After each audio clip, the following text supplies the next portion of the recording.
I text. You heard from Tony. I have texted him and tried to get hold of him over and over. And I know I heard his wife was ill. Oh, really? Well, that was when I called him about the dinner. He said his wife was ill, but he couldn't make it. I don't know if that was she was ill or they couldn't make it. But I haven't really heard from him since.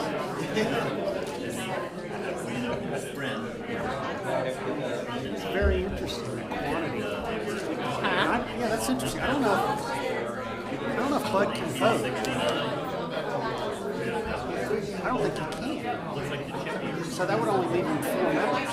Well, it'd have to be unanimous all the way across to get 5, even if you voted. Call this meeting to order. This is the March meeting of the regular meeting of the Greenhills Council. I'm Councilman Bud Wolderman, also Vice President Pro Tem. The mayor is unable to attend, as is the President Pro Tem, which kind of gives me the honor of conducting festivities tonight.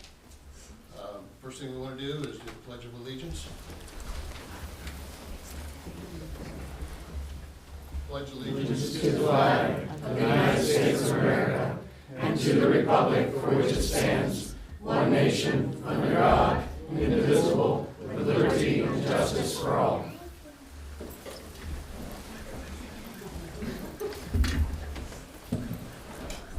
First order of business tonight, this is not on the agenda, but we have a couple of fun things to do. First, Chief Spake has a promotion. If you would like to, roll call. Oh, I'm sorry. Do that before anything else. Okay. We'll do a roll call. Adams. Here. Dries. Halter. Here. Hermes. Here. Walter. Here. Walterman. Here. Merle.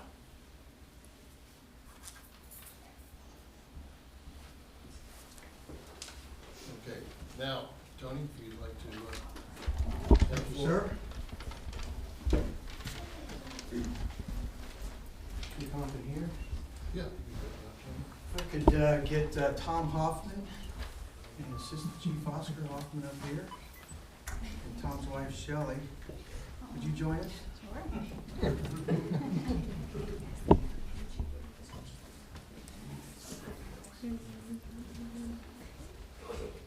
So I'm here this evening to announce the promotion of Captain Tom Hoffman to Division Chief of Fire Operations within the Fire Department. I have a prepared statement. It's my pleasure to announce the promotion of Captain Hoffman to Division Chief of Fire Operations. Tom is a veteran of the Fire Department, having joined 29 years ago in 1984. In his 29 years, Tom has established himself as a leader within our ranks. He has served as firefighter, engineer, lieutenant, and captain. Tom was Firefighter of the Year in 1997. In fact, he was the first Firefighter of the Year that I had the privilege of awarding soon after I became the fire chief. He is also a past president of our board of directors and continues to serve on the board. Tom's area of responsibility has been and will continue to be that of our safety officer within our department. Tom also manages our information systems and does a fantastic job keeping us safe, keeping us up to date. Our ability to comply with state reporting requirements for the state of Ohio is due largely to the work that Tom does for our organization.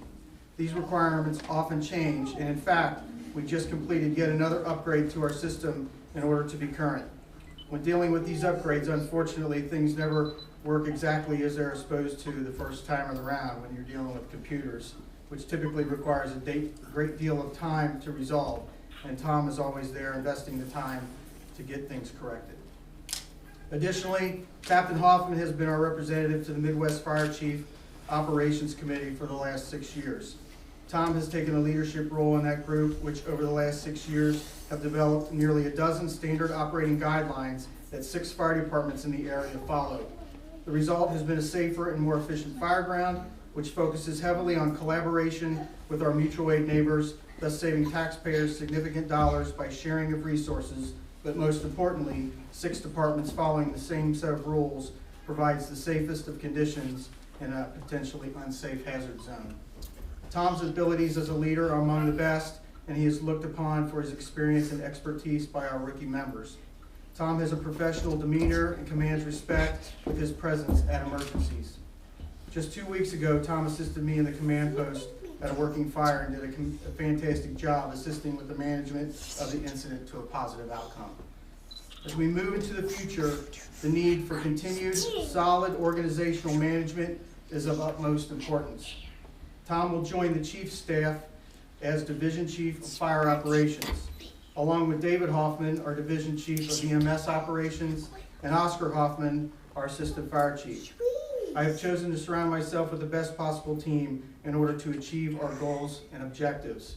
Please join me in congratulating Tom Hoffman on his promotion to Division Chief.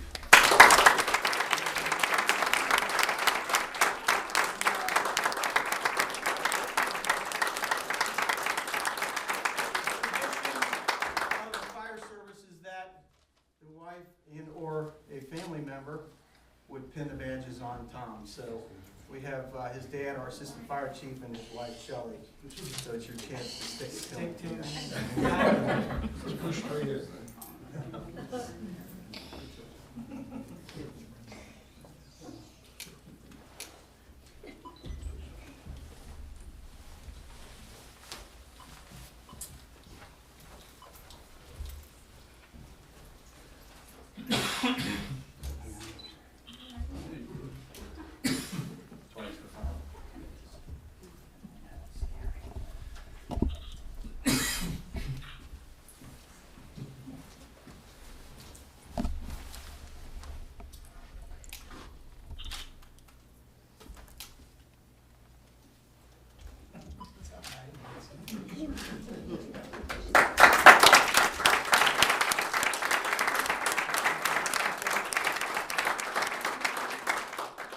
Get a photo there, Ron?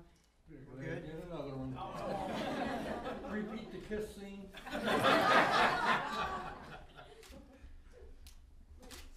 Thank you. And we also have some new hardware for Tom. This is a brand new helmet, so he's going to want to get some dirt on this pretty soon. So congratulations once again. All right, Chief.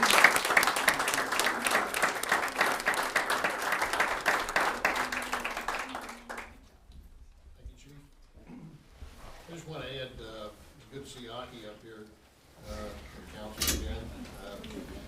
And this is just one more landmark in the life of public service of the Hoffman family.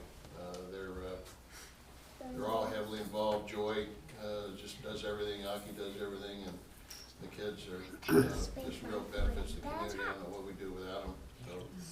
So we can't thank you enough for all you do, all the time. Okay, now it's my honor to swear in our new chief, Jim Schaefer. And Jim, if you'd invite your family out here with you.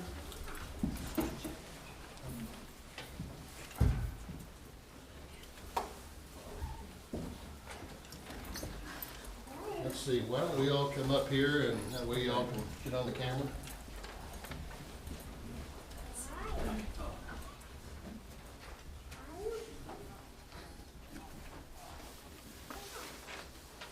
It's my honor to administer the oath of office to our new fire chief, Jim Schaefer. I've never done this before.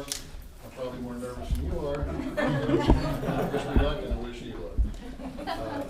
I, James D. Schaefer, I, James D. Schaefer, do solemnly swear or affirm do solemnly swear or affirm my unqualified support of my unqualified support of and allegiance to and allegiance to the Constitution of the United States, the Constitution of the United States, the Constitution and laws of the State of Ohio, the Constitution and laws of the State of Ohio, and the laws and ordinances of the Village of Greenhills, and the laws and ordinances of the Village of Greenhills, and to administer my duties faithfully and impartially, and to administer my duties faithfully and impartially, incumbent upon me as police chief of the Village of Greenhills, incumbent upon me as police chief of the Village of Greenhills, Police Department of Hamilton County, Ohio, Police Department of Hamilton County, Ohio. so help me God. So help me God.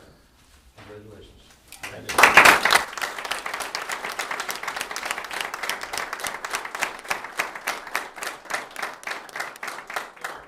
me say that Jim was, I was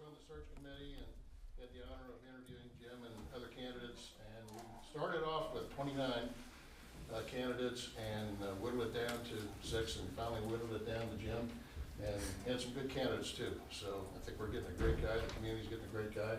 Why don't you introduce your family, Jim? Yep, okay. I'd like to introduce my wife Sharon. Been married 33 years. 33 years. Our daughter Emily, and our son Dan. Congratulations to all. Thank you. Here's a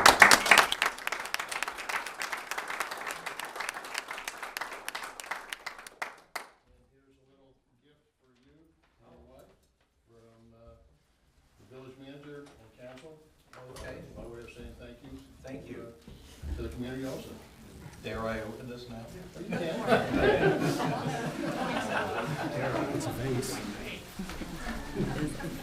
So I can blow up on you.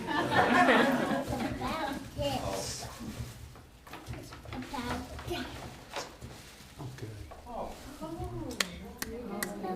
This is a 75th anniversary vase that was designed and executed by our own Jeff Halter, and we thank you very much.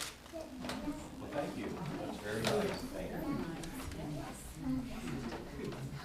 Thank you very much. Thank you. Thank you.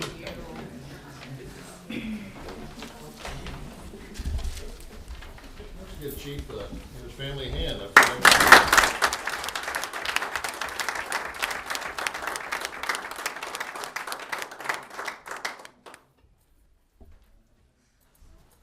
far, so good. Kathy, anytime you think I need help, be sure to check that. This time we'll approve the minutes for the February 5th, 2013 regular council meeting and the February 19th, 2013 special council meeting and work session. We had a work session and a council meeting at the same night on February 19th. So I have a motion. A motion to approve the minutes? Second. I second. All in favor, say aye. Aye. Opposed? So ordered.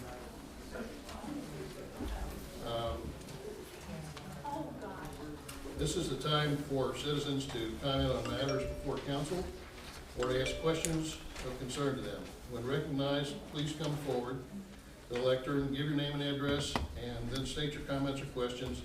Council meetings are tape recorded for ease of transcription. Comments are limited to, it says 2 minutes here, but I think we'll give you 3 minutes. That's kind of long. So do we have anyone to address council tonight?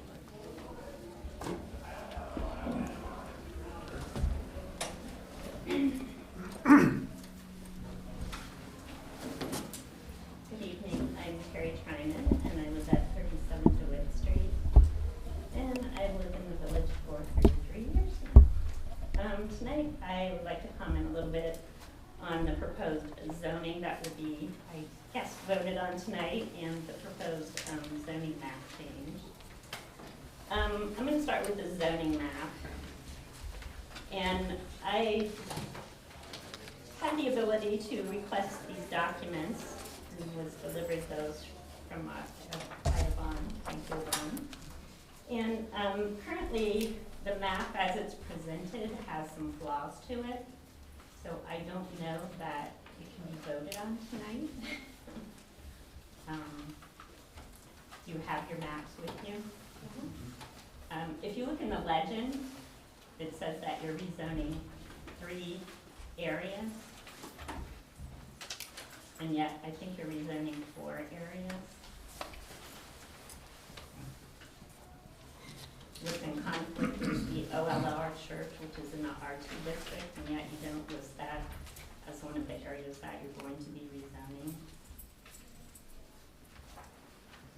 Also, the ordinance refers to the map as being the change versus the map representing the change of creating a village center. On the map, the PUD, that is the Potter Hill development, is still wrong. I brought this up at a council meeting before, that it has incorporated a piece of private property into that PUD on the map, which is not legal. So I hope that you will not vote vote on this map tonight, but have it revised and presented again. And I hope that when you present it, you will think about excluding the community building and the pool and the common from the village center area. I'm quite concerned that we are taking the protection that the pool area and the community building have right now as R1 areas, which are residential. This only allows churches, schools, and certain municipal and community buildings to be in that area. By including it in the village center, you open those buildings to be used as commercial properties, offices. I think my fear is that somewhere down the line, our school board could say that they need some money and look at the community building as something to put up for sale.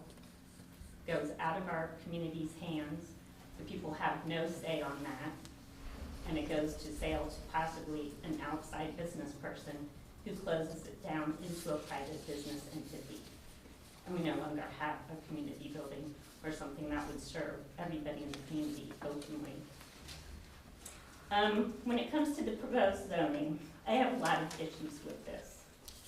There is a clause in here that allows for the planning commission to meet without public notice to make decisions, which I think is in violation with the Ohio Sunshine Law. And throughout this code, exclusions are made for single-family homes, standalone, and for duplexes. But it does not make exclusions for multifamily, which are owned individually. So there's a growing burden that is put on someone who lives in a row of townhouses that only owns one unit. They suddenly find themselves in the position of having to go for variances, go before the zoning board, and go to the planning commission to get okays on things like driveways. If you're in a multifamily, you're not allowed to have a driveway in your front yard, and you also have to go, if you want to do an addition to your home, you are required to come up with 2 parking places that are off street. So if you're not allowed to have it in your front yard, where are you going to put it? Most of the townhomes, the biggest units groupings are in the center of the building. And this new zoning code requires a large setback, which is not common in the historic district, which places all of these homes in non-conforming status. So that means another burden if you want to work on your home, you're going to go and have to get a variance for some of the smallest things that you want to do. The other thing I have an issue with is, it looks like this new zoning code is going to require people who work from their homes to get... You need to wrap it up, please. Okay, to get special permission to do so.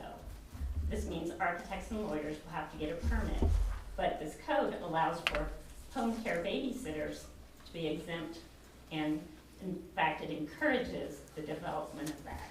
I think we're moving in the wrong direction when we don't want architects and lawyers living in our community free to work from their homes, but we want lots and lots of home babysitters. Thank you. Thank you, Terry. Anyone else?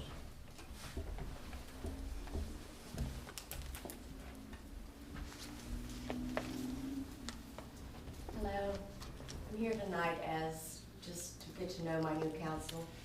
If you don't know me, my name is Melissa Como. I've been a resident of Greenhills for 35 years. One way or another, I probably know most of you by 6 degrees of separation. I recognize your face, I may not know your name. So what I'm asking tonight is for your name, how long you've been on council, and if you reside in the village of Greenhills, and if so, where. My name's You're David? Yep, David Adams. I believe I called you the other night. Is that You right? may, again, I like to put faces to names, so Sure. maybe you did call me. I love the message, I Okay. actually didn't get you, but I've been on council, this is my 4th year. I do live in the village, I live on Laboria. Yep, and I've grown up and around Greenhills my entire life, so just live just south of the lake. We're actually in our 3rd home here in Greenhills with my wife and 3 kids. Okay, and do your kids go to Wintonwood schools? They do not, they actually They go do to not. the JP2. Excuse me, can I interrupt? You have 3 minutes, and it's probably gonna take 3 minutes for us to each introduce themselves. I can tell you real quickly Okay, that we're all Greenhills residents. You have to be on council. okay. Jeff Alder, Bud Wolferman, Maria Walther, Hi. and Greg Hermes are the council people that are here tonight. The mayor's not here, and one of the council persons not here. Right, and how long has Greg been on the council? This is 6 years. 6 years? Happy to talk to you after the meeting as well. I'd love to meet with you individually. Thank you for some, I think I have a sign. Yeah, would you sign the sign-in sheet, please? Sure.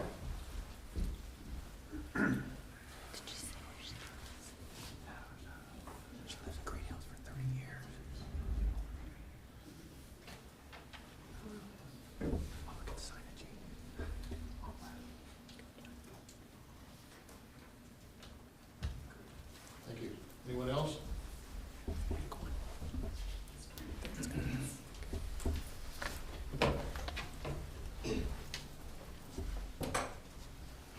My name is Thad Willard. I live in Greenhills on Dayton Road.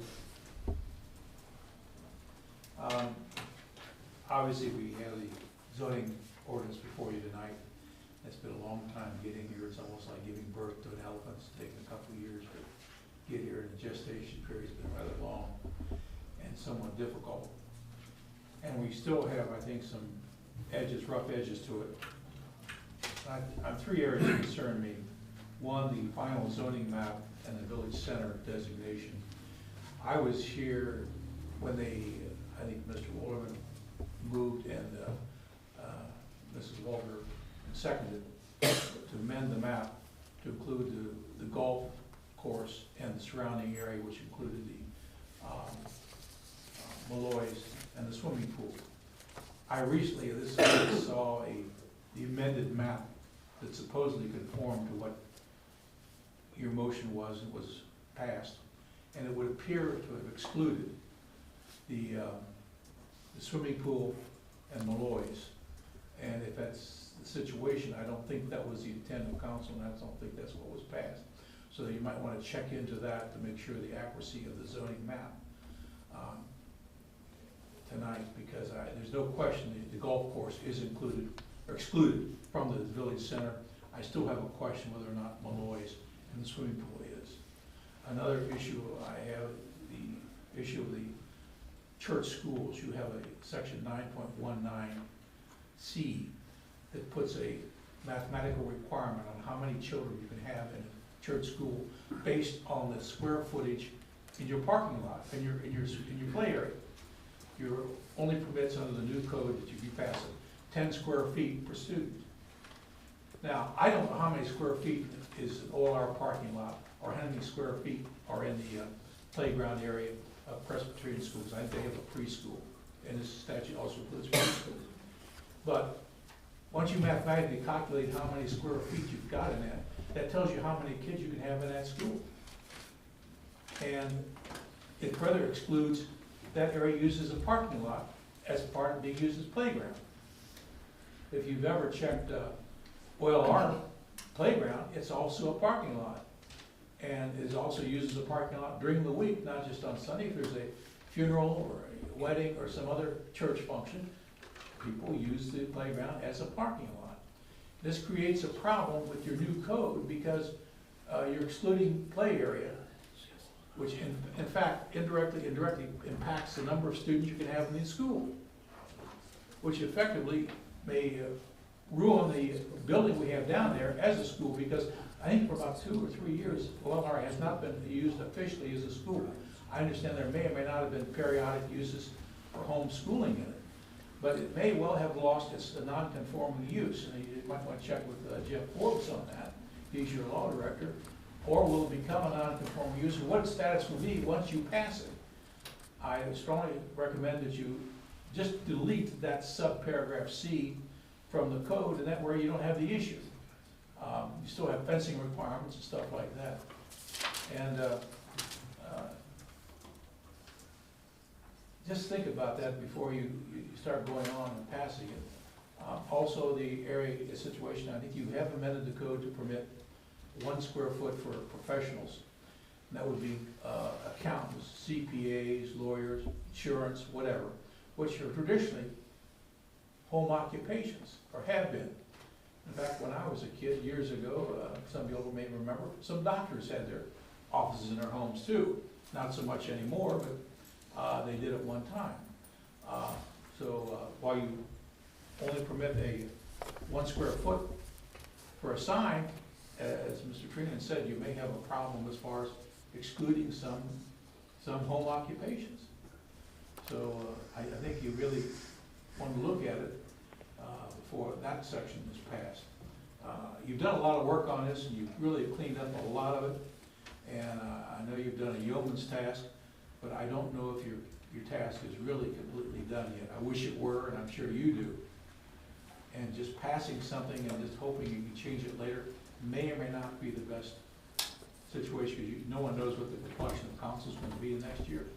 And we don't know what's going to come. We do know what it is now, and we know what we're striving for. Thank you. Anyone else?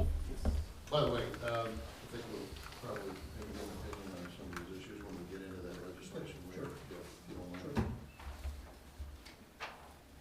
Doug Kohler, 53 Ilona, here in Greenhills. Been a resident almost 14 years now. Been very active in the government part of this for a couple of years now. I've been able to follow the process of this zoning since the beginning over 2 years ago. So tonight you got 2 ordinances on old business, one to adopt the new zoning code and one for the zoning map. This is a process that was started over 2 years ago. When it began, I remember hearing that this was going to be a few changes to the zoning code to bring us up to today's code, to make us current. It was introduced as minor changes continuously. Shortly after the work began 2 years ago, it was decided that a total rewrite of the zoning code and the map was in order.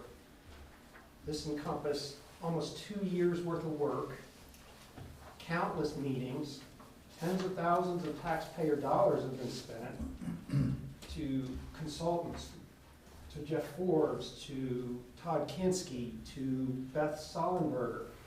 We've got a 200 plus document here that's been created. We have a new zoning map. We have new areas that are being zoned, so people's property, commercial property is being rezoned. We have completely new chapters in this manual. Okay. I realize any document, especially a zoning document, is going to need changes, minor changes now and then. And we're set up for that. It's been said recently that we've spent enough time on this, it's time to pass it and fix it later. To me, that just feels like Obamacare, whether you approve or disapprove of Obamacare. With so much in question, everybody bringing up comments and concerns, items that still need fixed, I don't believe that we're ready to pass this. I would suggest that it be tabled or sent back to committee. I just don't think we're not ready to pass this. As Mr. Willard said, that you've worked hard, you've come this far, there's still some work to be done. With as much change that this project represents, and since this will affect everyone in the village, not just a few people, this will affect everybody from now on, perhaps this should be presented to the voters. Maybe this is major enough it needs to be gone to the voters instead of just the council. Thank you. Anyone else?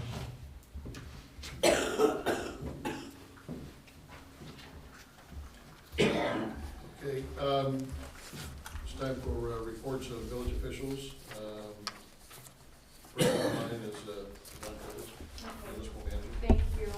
And actually, I'm gonna postpone reading reference requests until the April meeting, if that's okay. I mean, we have a big agenda item ahead of us.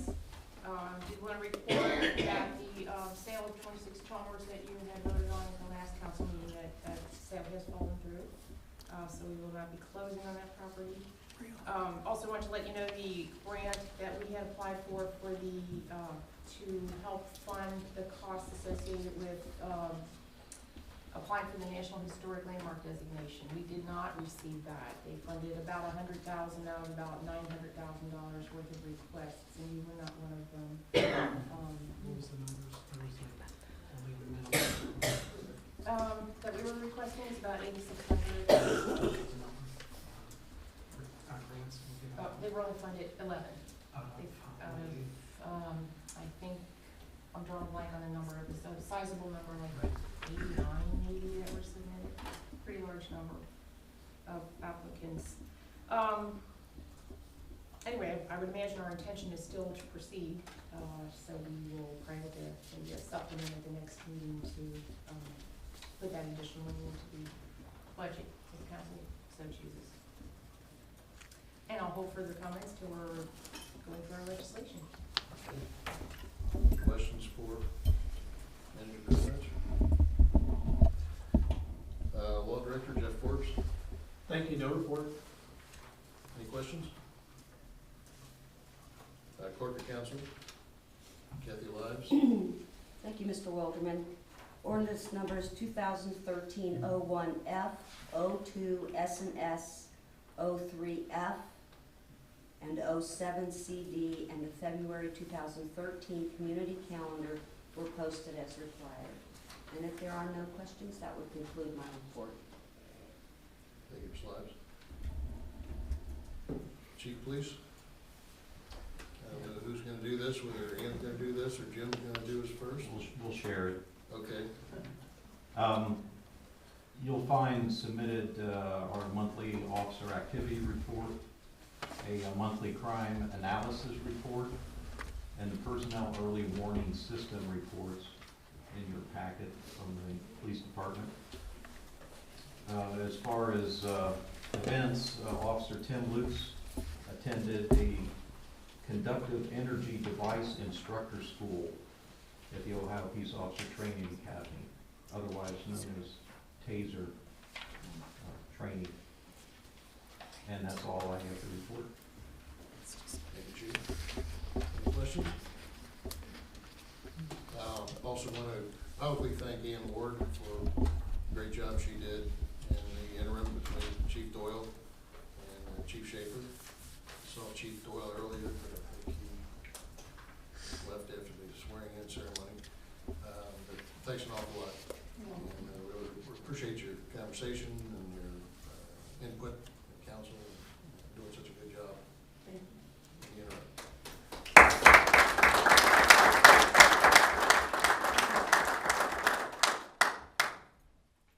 Fire Chief, Chief Spade.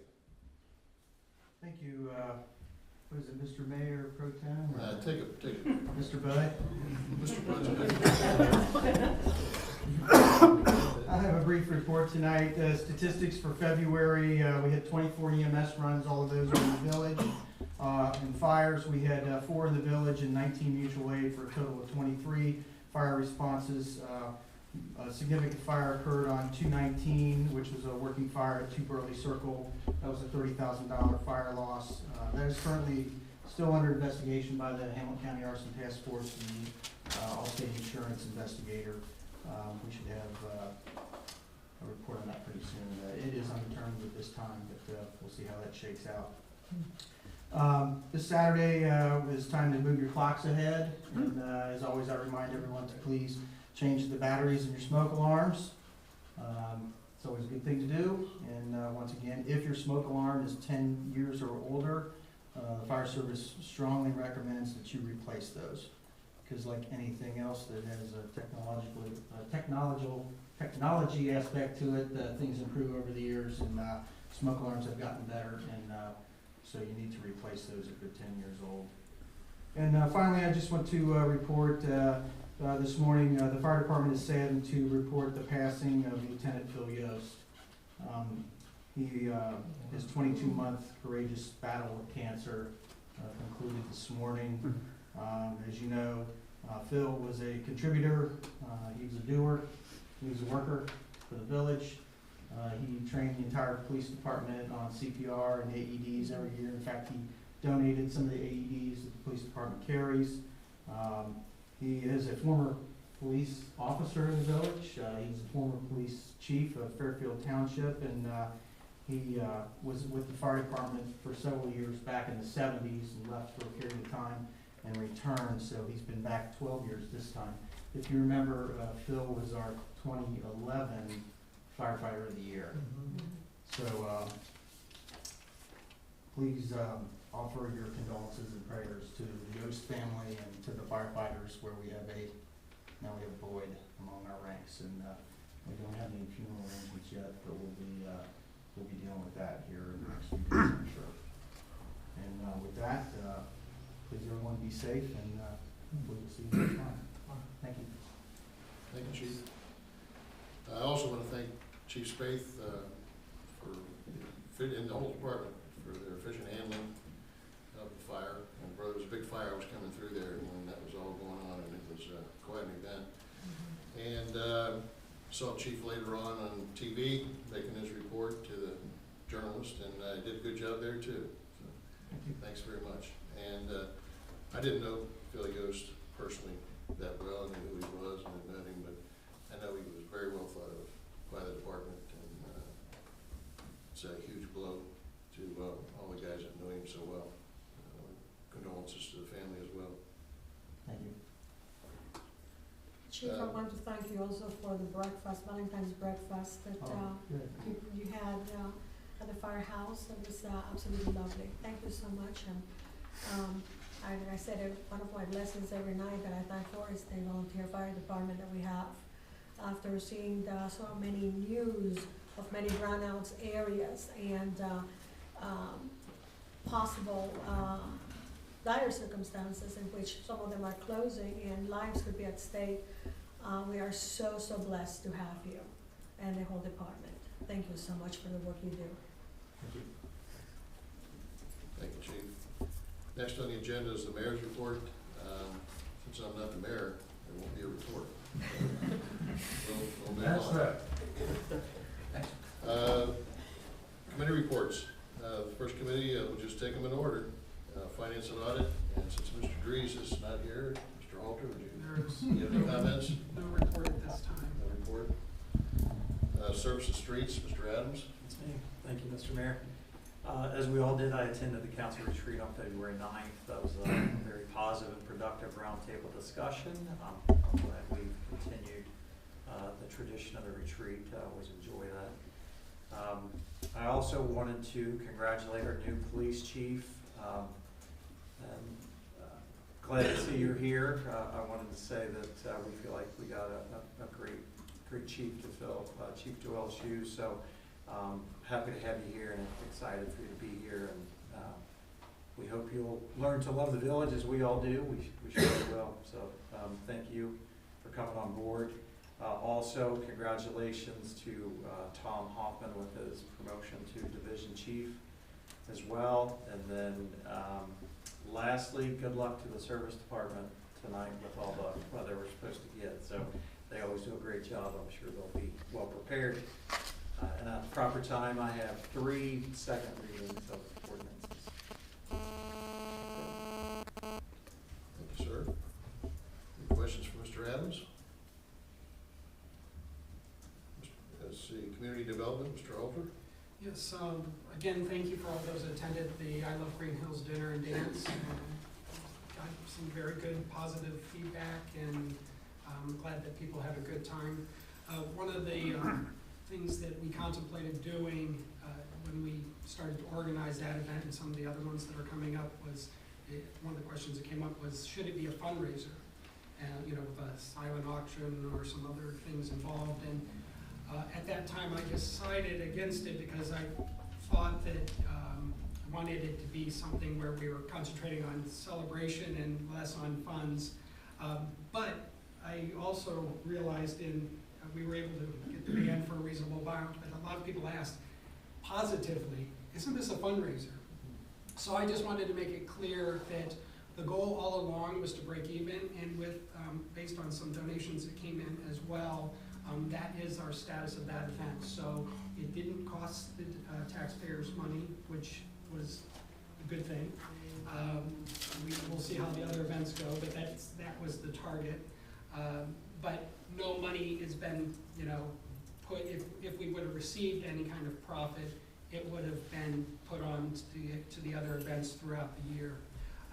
Now, that being said, we still have, some of that is, I think there's like 27% left. I calculated the amount of glassware we have left from wine glasses and vases, and we sold a fair amount. So some of those things are still available. You can see me, contact me either via email, and I can let you know if there's, the vases or wine glasses are still of the particular ones that you might be looking for.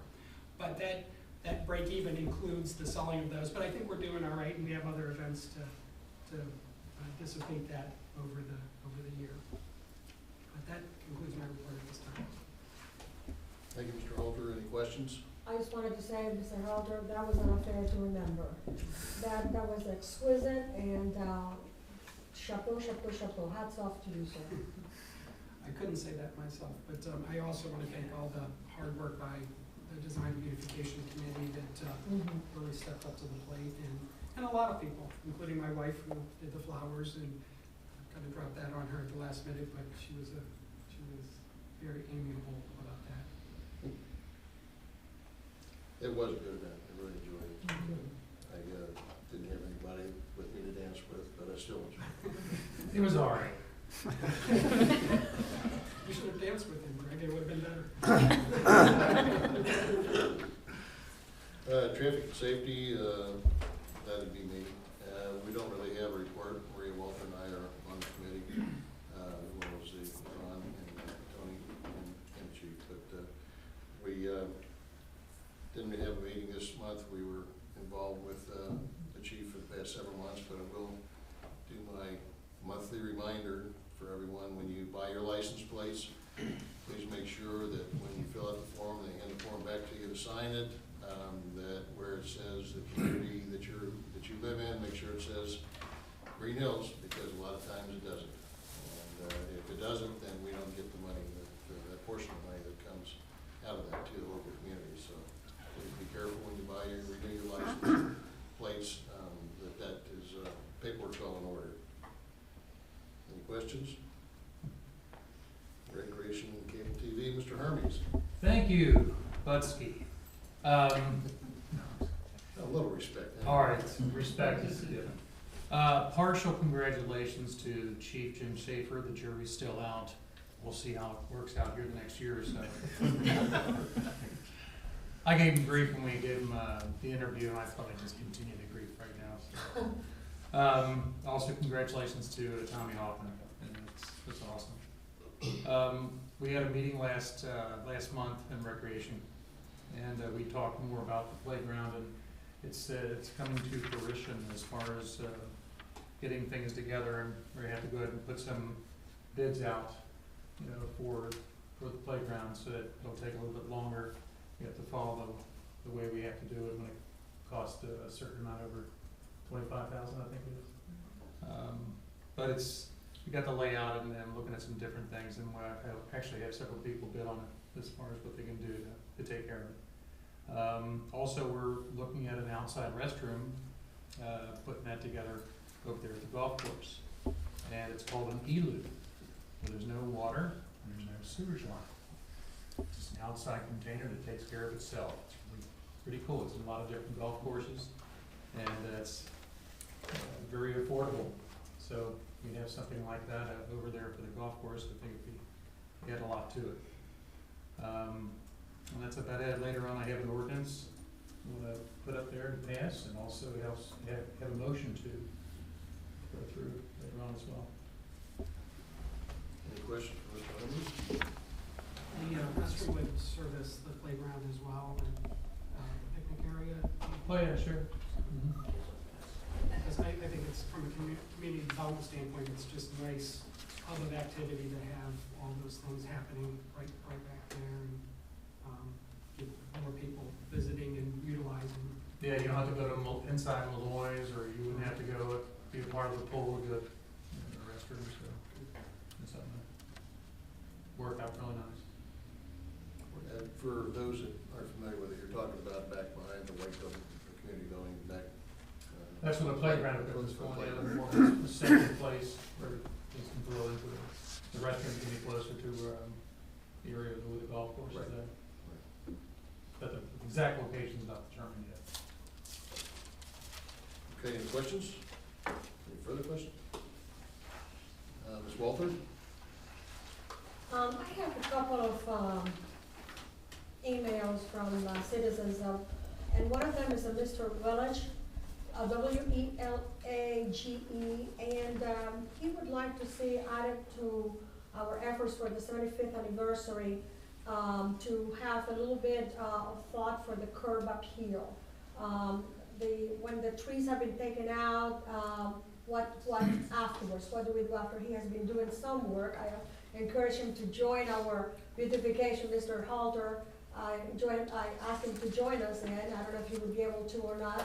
But he has some ideas, and I made the copies here, the printout of the Mr. Walter, since you are in charge here, I'll give you a copy of that. And this other one was from Mr.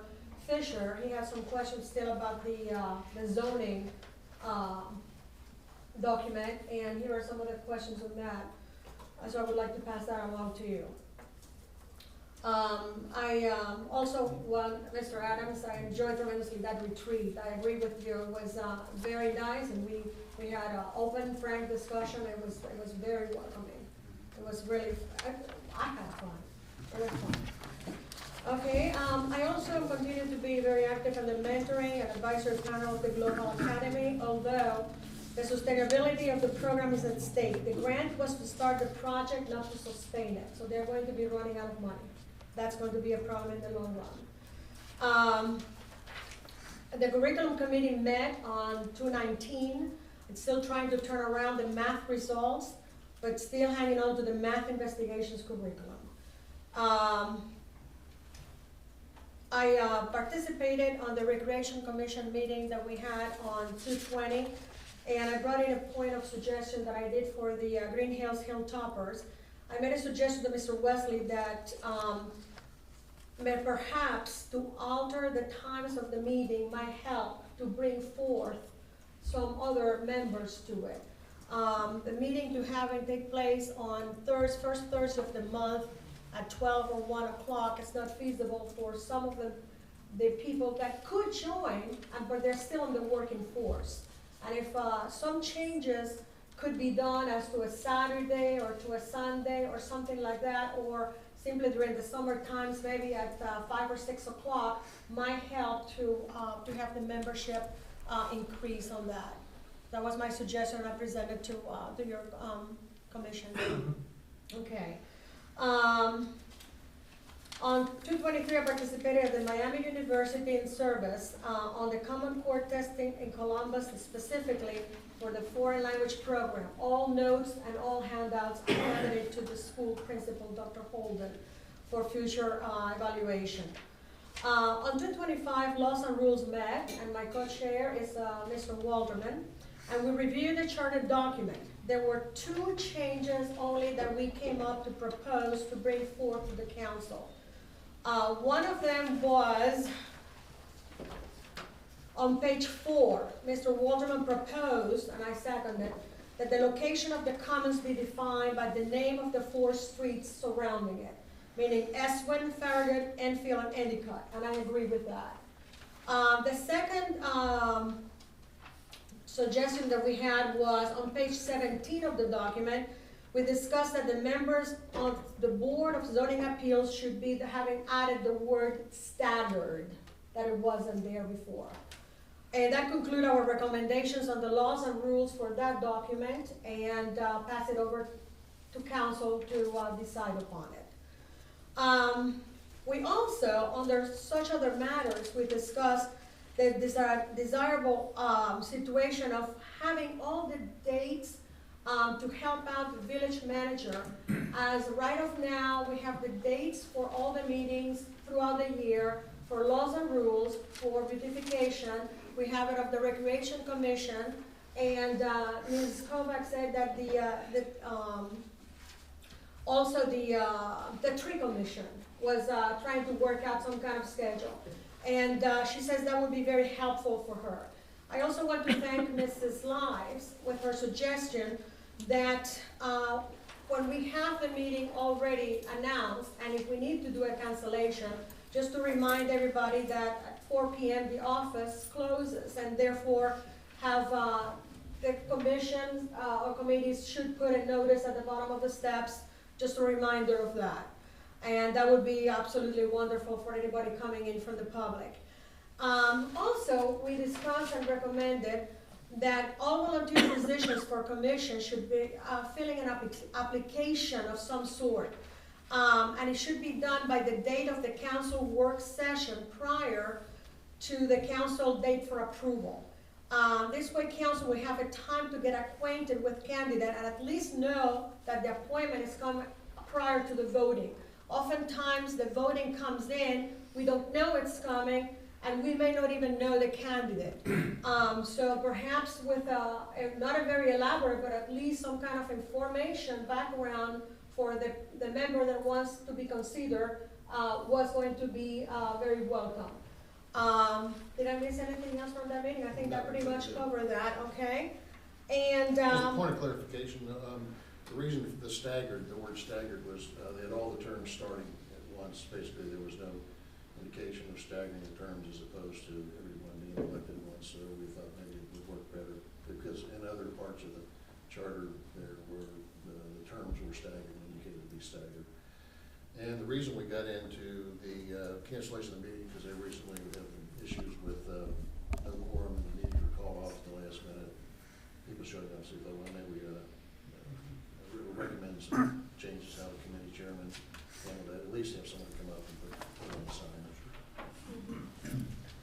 And then the dates to remember, Man-to-Man STEM Conference is on 19th of March, and Paula Kuhn sent an email saying that she needs some volunteers to help serving and welcoming and so forth. And Laws and Rules will have the meeting on the 25th at 9 a.m. And Mr. President, at the appropriate time, I will make a motion to amend the section 9.19 of the zoning code relative to the church school by specifically deleting the paragraph C thereof. Because as it currently reads, it will restrict the number of students based on the total play area available and exclusive of the parking lot. The code as it reads requires 100 square feet per child, so the number of children in the OLR at any one time will be limited by the space of the play area, which is further complicated by the fact that also acts as a parking lot. This is not only important to Our Lady of the Rosary, it is because now it has been closed as a regular functioning school. We're going to get into that when we get into the legislation. Okay. The discussion. All right. And that concludes my report. Okay. And did you call me Mr. President at one point? President Pro Tem? Did you hear that, Greg? Yes, I did. I respect all my members of council. Mr. Hermes. Cool, thank you. Any questions? Oh, and the other thing that Maria mentioned, just for quick clarification, is Yvonne's had some problems with meetings going on. You know, so there'd be a meeting going on and we wouldn't even know about it. And in some cases, we were expected to provide some services. I think there were one or two cases like that we didn't even know about. So we're Well, thinking someone maybe was that. going to write a check. And, yeah. Yeah, just try to recommending that we clean up just a little bit to help everyone stay on top of these things. Okay. Any other questions or comments? Okay. Unfinished business and journal orders. First is ordinance number 2013-04-CD. This is the ordinance that everybody's been talking about tonight. This is the zoning map and the zoning ordinance. And a lot of people have heard enough about the zoning ordinance. So have we, but it sounds like we have some unfinished business. Who is the reading of that ordinance? Thank you, Mr. Mayor. I have a second reading of ordinance number 2013-04-CD. An ordinance repealing Part 11, Planning and Zoning Code of the Codified Ordinances of the Village of Greenhills and adopting a new zoning code. Mr. Mayor, I move to suspend the rule requiring reading the ordinance in its Hired. Second? I second. Anderson. Do we do a roll call here, or do we just do an aye vote? Kevin? Usually he For the does rule not. suspension, He just does, aye. he does a voice vote. All in favor, say aye. Aye. Aye. Opposed? Any abstentions? Okay, motion passed. Mr. Mayor, I move to adopt the ordinance. Second? Do we have a second?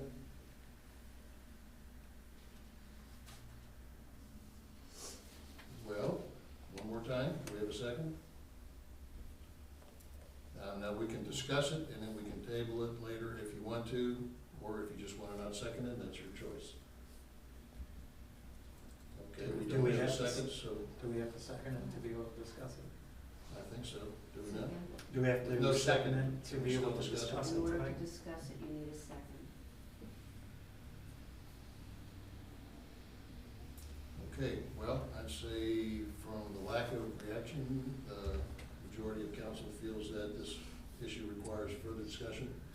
So we'll move on to the next item. Well, let me ask you something, I guess that you. No, we can't discuss it. No, can discuss it. No, go ahead.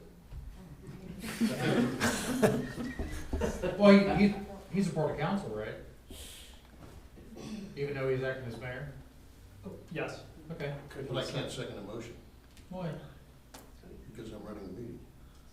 Is that true? I think you I can. can't call for the motion to second it, or can I? Can I? He's I part of called council. it, you could second it, I believe. You're kind of wearing two hats tonight. Is that right, Kevin? You could second? Two heads are better than one. Yes. I'm gonna second it because I think we have issues also that I wanna do some discussion on. Discussion. No, we can go ahead and discuss? Yes. Yeah. you Okay, can. great. Okay, here we go. My computer has crashed. I'll start it, and then I guess we Well, can. we'll have to postpone the meeting. We'll get through. Okay. Go ahead. Myself, I feel like we've given this, a ton of time, a ton of, thought, as some of the folks that came up to the podium, residents that talked, some of the names were talked about, but, Beth Sulliberger being the historical expert, Todd Kinski being the Hamilton County Regional Planner, Jeff Forbes, the law director, a separate commission. This was really born out of the planning commission, or the comprehensive plan rather, which was over 4 years ago. The mention of the money and the time that was spent, I agree with all those things. We've had a lot of public meetings, roundtables with residents. We have had a ton of public input. Council has debated this document, and it's a thick one, over and over, and spent a ton of time on it. As I've mentioned before, and as the mayor has mentioned, I don't think it's realistic that a document this big, that we're going to get it exactly perfect and that it's going to address every possible scenario, or that everybody is going to love every part of it. To that point, I still think it's vitally important that it is right when we pass it, but I feel that we have given it definitely its due diligence and have had a ton of eyes looking at it. And I myself feel like it's time to move forward and to also look at this document in a positive light rather than all the negative things that could happen. I look at it and see what can go well for the village, not just what can go wrong with some of what's in it. If I could just ask Jeff a couple of questions. First, Jeff, someone mentioned during the public input portion of the program tonight that there was a piece of private property that was, are we aware of that? Has anyone dug into that? Is that something? I don't know anything you're talking about concerning the map. Yeah, on the map, Yep, I don't know if they're, if. yeah, okay. What was, I Also, didn't understand that. Well, we can research it and find out. the If second, if the question is the boundary of that PUD that's shown on the map, that it includes a piece of property that should not be included in the PUD? If that's the question, as I don't know the answer, I've never heard that before, so I don't know. frankly, I remember discussion of that, but I don't remember what was resolved, if anything was resolved on that, so that's kind of an open issue now. Jeff also, and we're still gonna discuss this, there were a couple of things I wanted to kind of get out of the way to begin with. As pertains to the OLR building and Presbyterian building that was mentioned, I've heard more discussion about the OLR building than any of them. Is that building, number one, is that building currently conforming or non-conforming? Conform, it's conforming. Okay, maybe I asked the wrong person. Well, then this question, I think maybe Okay. is more to your profession. If the building would be non-conforming in the new zoning code, then it would be changed to a non-conforming building, or would it retain the same status, or what would happen there, do you know? Well, I think what we're talking about with this property is, when a zoning code changes, and you have a piece of property that conforms before the change, but then as a result of the change to the code, it becomes non-conforming. Generally speaking, it's what we would call a legal non-conforming use. That means if you were conforming, and then the code changes that makes you out of whack, you can continue. You're non-conforming, but you're legal to be non-conforming. But that's only if that use is maintained. If the question here is whether it's a school and it hasn't been used as a school for some time, it may be conforming now, but as a result of the code change, it may become non-conforming. But if it's not a school now, it wouldn't be able to then become a school under that kind of continuing legal. To use a term more people are familiar with, it wouldn't necessarily be grandfathered in. I mean, that's the term that's usually commonly used. If you're already a school and you want to continue being a school, but you become out of conformance because of a code change, you can continue that. But if you're not a school now, they may be conforming. Not a functioning school. Well, right. If it's not being, because these are all based on the use, and if it's not being used as a school, and I don't know the details of how long it's been, or, but generally speaking, if you're not engaged in that use, you can't start that use, it could be non-conforming.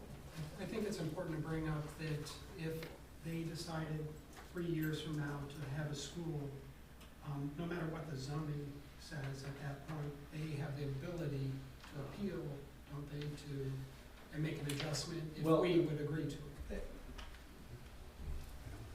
Well, if we mean being council, no. Board of what- Zoning Appeals. What I would, if what we're talking about is, what we call generally like a dimensional kind of thing, a numerical thing, a number of, or square footage requirement, that's the kind of thing you could apply for variance. So if in 3 years they decided to become an active school, but they didn't meet the play area square footage requirements, I mean, there's always the possibility of applying for variance. But there's also a question of the parking being also shared as playground as well. So at this time, I'm going to move to amend that section. I'm going to pass my motion here and the reasons why. Because that would be just an exclusion. I think Mr. Hermes needs one of those, I'm sorry. Just to avoid any headaches in the future or having to defend it in court. There's another section here on this zoning that also has saying that it discontinued use for a year or more. And that is on the page 51, and that has been not working as a school for 3 years. So if they have to defend this at some point in time in the courts, it's going to cost money for them to have something that they already had a priori this document. So at this time, I move to amend the section 9.19 of the Village of Greenhills zoning code by striking and deleting paragraph C, the area of outdoor play space, and redesigning the paragraph D as paragraph C. But is that the real reason why you want that done? If they want to call it back to the No, school. but is that the real reason why you're doing this then? Yes, Well, let's Just do we have because a of second? non-conforming use? yes. Okay. And Do it we have would a second? also affect any other, the law in here that we have quoting Well, here. let's find out we have a second first, and then Okay. get into Well, discussion. We're in the I middle. don't know, can she propose anything while we're in this, while we have something on the table? Yeah. Okay. Not that it is the appropriate. Is that Okay. what we're done? So I have a second. I'll second it for discussion purposes. Okay, all in favor, say aye. Aye. Well, wait a minute, we have discussion first, sorry. Um, Don't hit. No, that's all right. Well, I guess I'm a little bit confused about legal defense. What's that have to do? I'm not sure how that plays into It doesn't, I mean, it's no legal defense that the village would be concerned with. I mean, if you change the code as it's proposed, then that's your code. And if in the future, this particular property or a different piece of property or any piece of property that wants to do anything under your new code, I mean, things happen when codes change that affect people's ability to use their property. And then, so, I mean, there could be a variance application that goes to the Board of Zoning Appeals, but it's not, I wouldn't see this as a question of the village having to defend its code. It would be more a question of a property owner making an administrative appeal to, to do something. Would you, if we deleted C and D, as Maria has moved, can you see that opens us up into any other complications in the code or land use complications? Well, as I understand the motion to amend, it would be to delete, it's just to delete section C. And then change, And then bump change D bump, up. yeah, So you're just deleting that one paragraph. I mean, if you do that, then you would no longer have any required area for outdoor play space. So, I mean, at this point, this provides, what zoning provides is a minimum. And if you deleted section, subsection C, you would no longer have a minimum area of outdoor play space. And I don't know how many properties that would affect.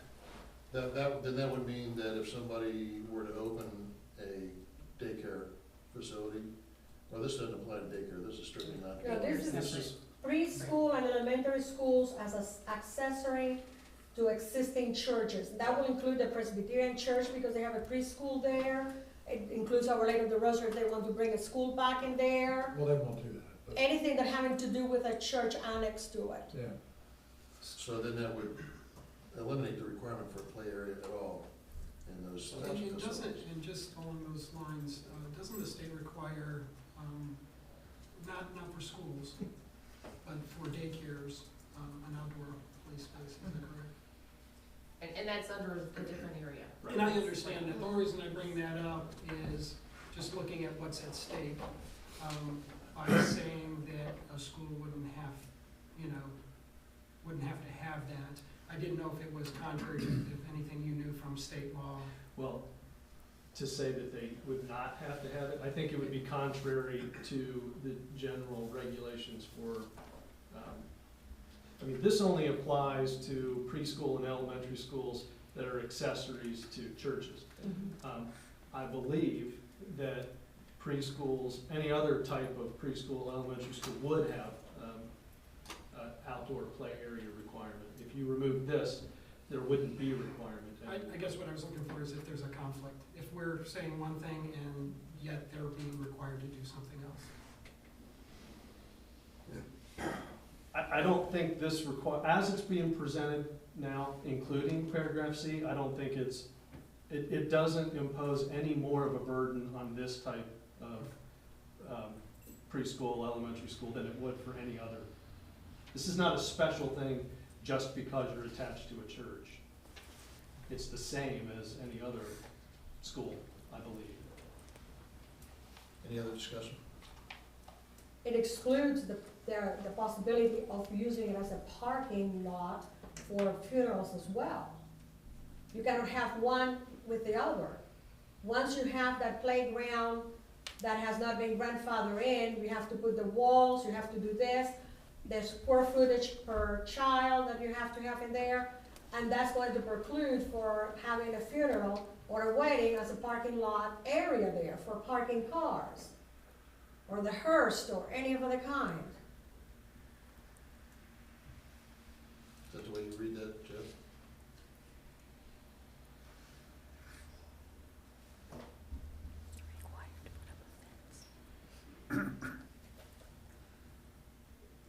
You know, I guess I'm not really understanding if that was the case, what she's saying, why do we actually put that in the first place?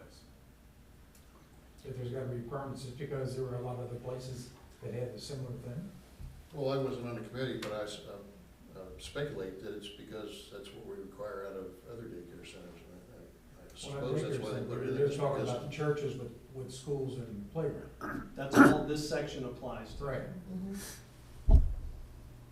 But there is a similar requirement under Right. the daycare section. Right, too, so understand it's that. just- But we're not asking to change that, right? Right. We're only asking to change the Schools. preschool, elementary school as accessory to existing churches. Right.